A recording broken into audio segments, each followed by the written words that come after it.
Okay, so here we have my well-used Jet 1221 VS variable speed, I'm going to be using my phone to record this, so I'm going to be putting in a mount here in a second.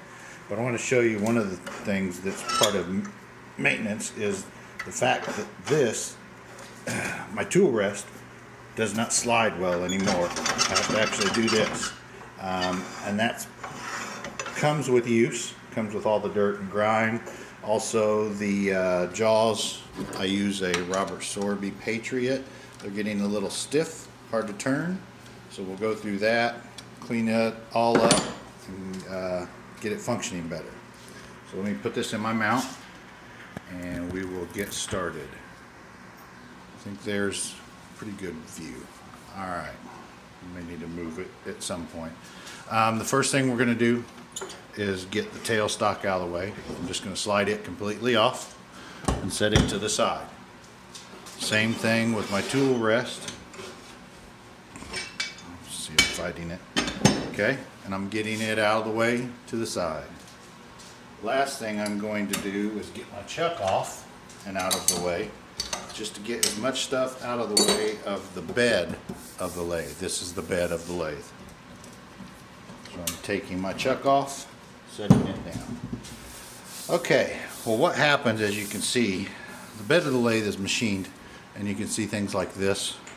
There's this discoloration, there's from water droplets, whatever. And the first thing you're going to want to do is get some sandpaper.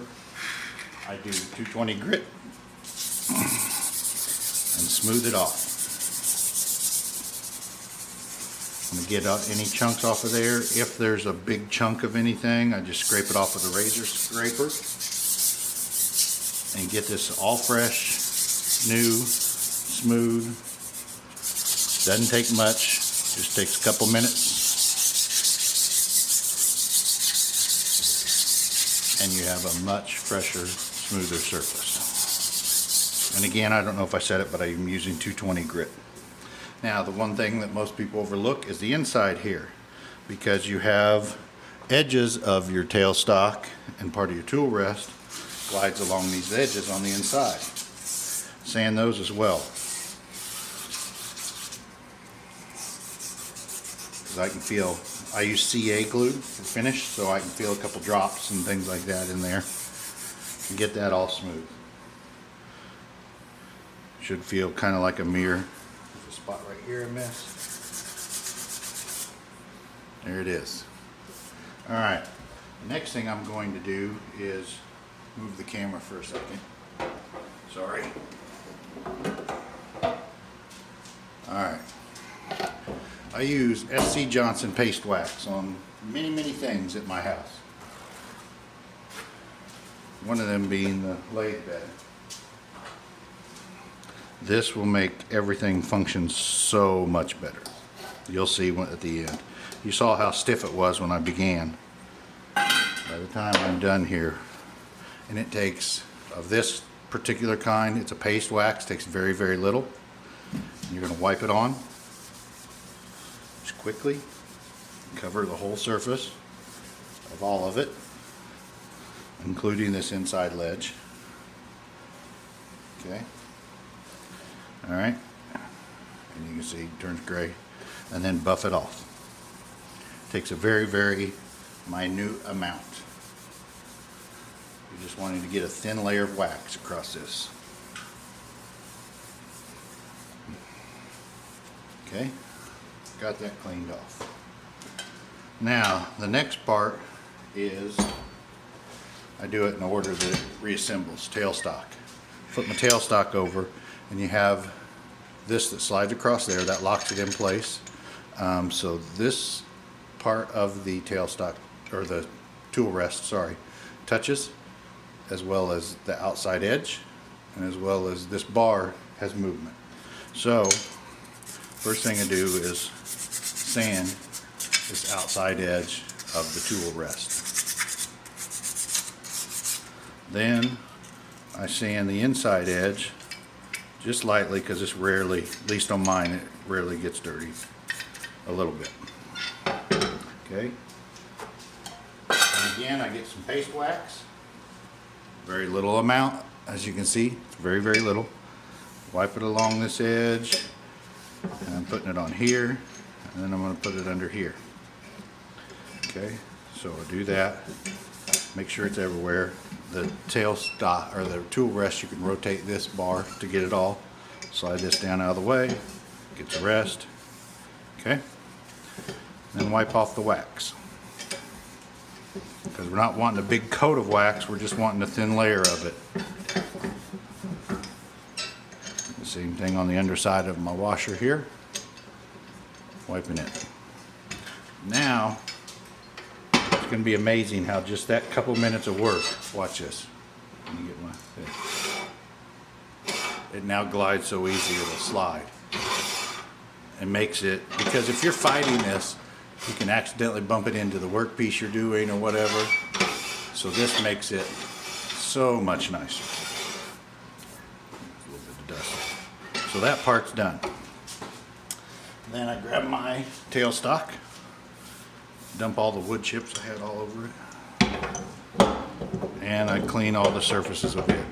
There we go. Sandpaper again. On mine, you can see this surface touches, and then the center surface. So I'm sanding it. Right here you can see there's been some water or something. Sand it. I sand the edges here and the edge here. Sand this edge and this one. There we go.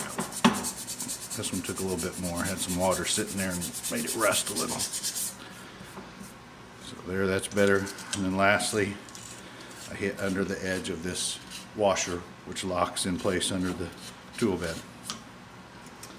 And once again, grab a little bit of paste wax and wipe it on there. So not only does the paste wax help lubricate it, it also protects it from water damage and such. Never ever apply any oil to any of these surfaces. Oil attracts dust, holds dust, keeps dust. It will make it freeze up quickly. So you don't use any oil on this part. It's only used a paste wax. Okay, so that's done. Now I can put my tool rest back on there, and as you see, I can with one finger slide it back and forth very easily. Okay, I'm going to take this out of the way for just a second so we can deal with the chuck. And it doesn't matter if you have a, you know, this is a Sorby Patriot, my preference. That's a Nova. This is a generic one, I cannot remember, just a made in China generic one, just showing you some differences. Now some differences here is the back especially.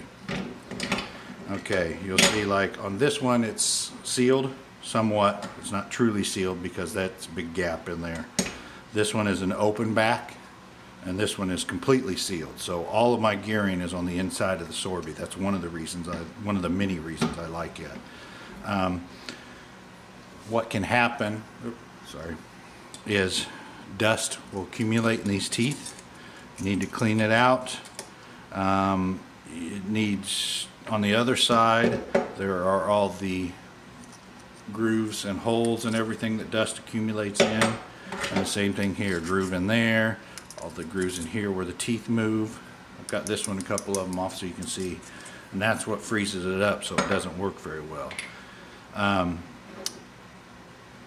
If you've never done this, I would recommend disassembling your chuck completely. So you take all the jaws off, okay, so you can see what you're working with.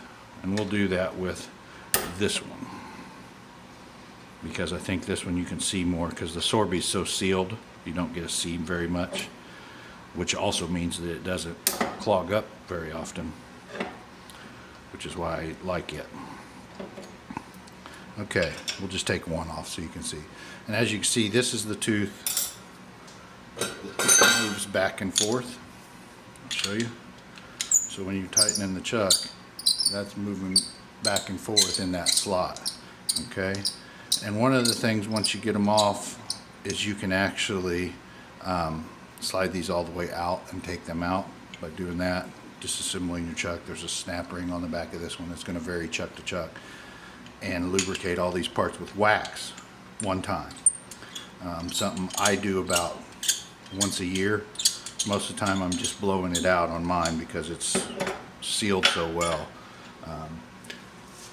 If you don't have compressed air, which I'm going to use, you can disassemble your chuck and clean it out. But compressed air makes it very, very quick because you just blow in all the little cracks, crevices, nooks and crannies.